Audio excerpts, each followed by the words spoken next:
রাগের মাথায় আপনি সন্তানকে বললেন তুই মর, ফেরেশতারা বলল আমিন। তোর ভবিষ্যৎ অন্ধকার, ফেরেশতারা বলল আমিন। রেগে মেগে আপনি আপনার মেয়েকে বললেন জীবনেও তোর কপালে স্বামীর ভাত জুটবে না, ফেরেশতারা আবারও বলল আমিন।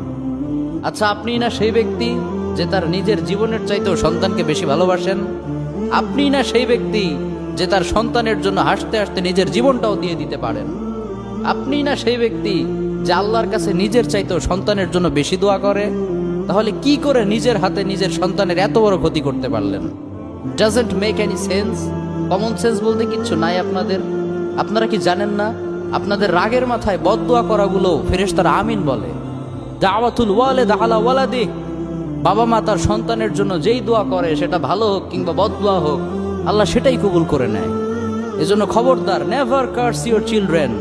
রাগের মাথায় কখনো সন্তানকে অভিশাপ করবেন না। খুব বেশি রাগ উঠে গেলে তার জন্য উল্টা